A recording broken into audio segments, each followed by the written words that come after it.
Elle va bien?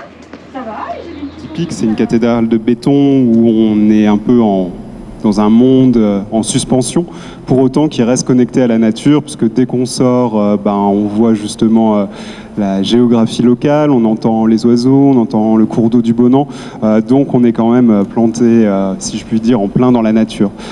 Donc dans cette volonté un peu de rendre écho à cette présence géologique et florale, j'ai souhaité intervenir d'une sur la hauteur des murs, aussi bien du sol au plafond, par une série de dessins de systèmes racinaires qui viennent donc en quelque sorte grimper ou descendre au fur et à mesure du béton et qui est ponctué par des appellations qu'on donne plus ou moins, non pas de manière scientifique, mais plutôt populaire à certaines plantes qu'on appelle par exemple vagabondes, pour les plantes qu'on appelle aussi à défaut invasives.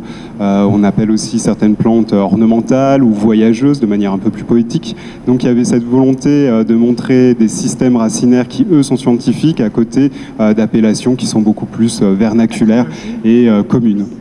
Vis-à-vis de ça, justement, ce monde un peu invisible, propre au domaine souterrain des plantes, c'est-à-dire de leurs racines, j'ai souhaité aussi rendre compte d'un autre lieu propre à la Terre, qui est les coffrages que vous voyez au niveau du sol, qui sont justement des plaques réalisées à partir de terres argileuses qui ont pu être collectées dans le quartier, enfin, à côté de Saint-Gervais-les-Bains, à Combloux, où justement ça devient le support d'une cartographie pour justement le sillon principal reprend le cours de l'Arve.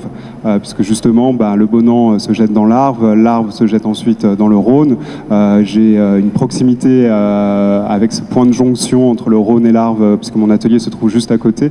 Et c'est justement un élément qui vient dessiner le paysage avec ces lignes où au fur et à mesure l'eau érode et marque le territoire.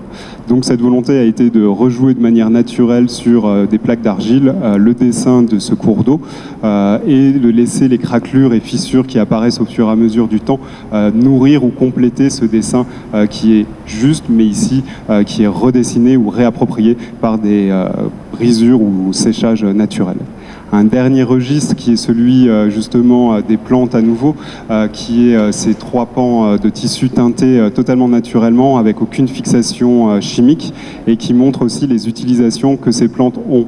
On peut retrouver justement dans les noms mis au niveau des murs que certaines sont guérisseuses, certaines sont ornementales, d'autres sont civilisatrices. C'est-à-dire qu'il y a tout un monde caché à travers les plantes, aussi bien les récits qu'elles peuvent véhiculer en fonction des voyages qu'elles ont pu faire quand elles ont été importées ou autrement exportées. Mais il y a aussi ces récits dans le savoir-faire artisanal, ancestrale et aussi culturelle de leur utilisation, et notamment la teinture naturelle à partir de plantes tintoriales nourrit mon projet depuis pas mal d'années. En gros, c'était donc une volonté de faire une installation in situ, donc spécifique au lieu, avec que des éléments naturels qui sont prélevés pour la plupart sur site. Les dessins qui sont au mur sont faits également au blanc de Meudon, c'est-à-dire que ce n'est pas de la peinture chimique. Donc il y a tout aussi une attention qui est faite à des matériaux naturels, mais qui vont aussi bouger avec le temps. C'est-à-dire que les plaques d'argile vont sécher davantage, les dessins au mur peuvent s'effacer si on se frotte ou si on passe la main de manière trop forte, et également les teintures vont d'elles-mêmes au fur et à mesure du temps s'amenuiser.